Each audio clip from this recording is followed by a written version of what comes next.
తిరుపతి జిల్లా రేణిగుంట ఎయిర్పోర్ట్ సమీపంలోని ఇండస్ట్రియల్ ఏరియాలో భారీ అగ్ని ప్రమాదం జరిగింది. డెక్సన్ మొబైల్ కంపెనీ పక్కనే ఉన్న మునోత్ గ్రూప్ లిథియం బ్యాటరీ తయారీ యూనిట్లో తెల్లవారుజామున 3 గంటల ప్రాంతంలో ఈ అగ్ని ప్రమాదం చోటు చేసుకుంది. వెంటనే అప్రమత్తమైన కంపెనీ సిబ్బంది అగ్నిమాపక అధికారులకు సమాచారం ఇచ్చారు. ఈ క్రమంలోనే రంగంలోకి దిగిన దాదాపు 10 ఫైర్ ఇంజన్లు మంటలు ఆర్పేందుకు చాలా కష్టపడ్డాయి. అనంతరం ఘటనా స్థలానికి చేరుకున్న పోలీసులు వివరాలను సేకరిస్తున్నారు. అయితే షార్ట్ సర్క్యూట్ కారణంగా ఈ ప్రమాదం జరిగినట్లు ప్రాథమికంగా అంచనా వేస్తున్నారు.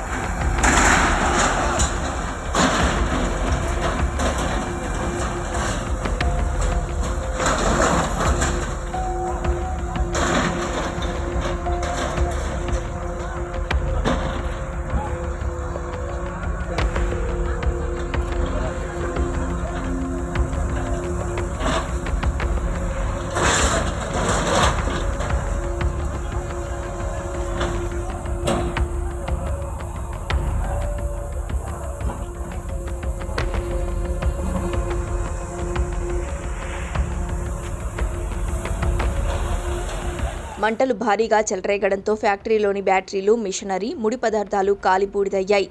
ఈ ప్రమాదంలో సుమారు 70 నుంచి 80 కోట్ల మేర ఆస్తి నష్టం జరిగినట్లు తెలుస్తోంది.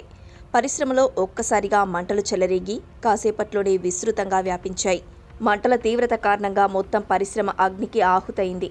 బ్యాటరీల తయారీ కంపెనీ కావడంతో దట్టమైన పొగ బయటకు వస్తోంది.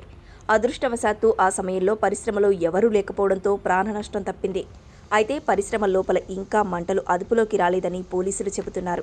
తెల్లవారుజామున సుమారు 3 గంటల ప్రాంతంలో మన మునోత్ కంపెనీ ఈ సెల్ ఫోన్ యొక్క పవర్ బ్యాంక్స్ బ్యాటరీలో ఫైర్ యాక్సిడెంట్ జరిగిందని చెప్పి అక్కడ వాళ్ళు తెలియపరిచారు. మనకు సుమారుగా 5:30 నుంచి 6 గంటల టైంలో మనకు సమాచారం వచ్చింది.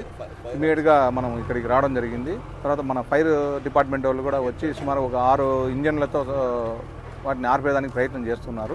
ఇక్కడ ఉన్నటువంటి సెక్యూరిటీ గార్డు, తర్వాత ఆపరేటర్లు వారు ముందుగా చూసి వాళ్ళ మేనేజర్ గారు తెలియపడంలో ఆయన వచ్చిన తర్వాత అందరికీ కాల్ చేసి ఇన్ఫర్మేషన్ ఇవ్వడం జరిగింది. మనం ఇప్పుడు ప్రస్తుతం ఇంకా వర్క్ జరుగుతుంది.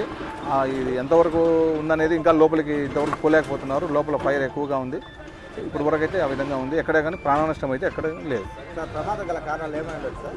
అది టెక్నికల్ ప్రాబ్లం ఉన్నట్టుంది.